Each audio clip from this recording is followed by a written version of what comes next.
کیا کھربوں روپے کی روایتی انٹرنیٹ انڈسٹری کا خاتمہ ہو رہا ہے؟ ایسا لگتا ہے کہ دنیا میں بھاری بھر انفراسٹرکچر کی حامل روایتی انٹرنیٹ سروس دم توڑنے والی ہے۔ مصنوعی سیاروں کے ذریعے انٹرنیٹ سروس فراہم کرنے والی اسٹار لنک نے فائبر اور کھمبوں جیسے انفراسٹرکچر سے نجات دلا دی، اور اب وہ ایک ڈش یا اینٹینے کے ذریعے تیز رفتار نیٹ کی دنیا کے 7 براعظم کے کسی بھی کونے میں فراہمی کے دعوے دار ہیں۔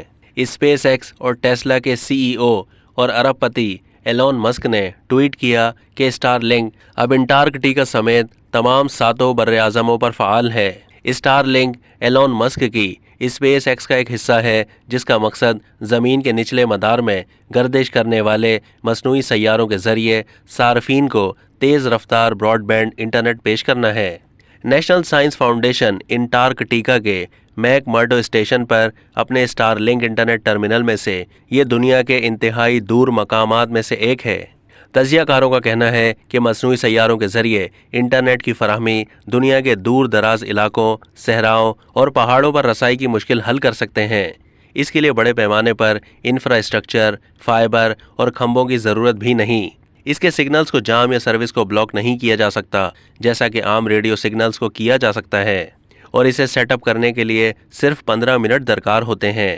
اسپیس ایکس کی صدر گوئن شارٹویل نے کچھ عرصہ پہلے کہا تھا کہ عالمی سطح پر انٹرنیٹ کی فراہمی کے لیے منظوری درکار ہوگی۔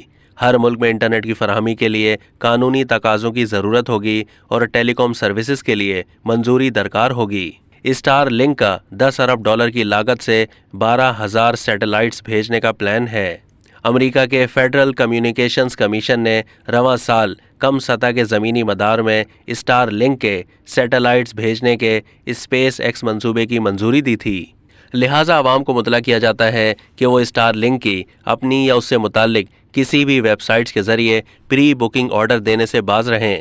یہ ہدایات ایسی رپورٹس کے سامنے آنے پر جاری کی گئیں جن کے مطابق اسٹار لنک اپنی ویب سائٹ کے ذریعے سروس کے خواہش مند سبسکرائبرز کو آلات اور خدمات کے لیے $99 کی رقم پیشگی جمع کرانے کے لیے کہہ رہا ہے۔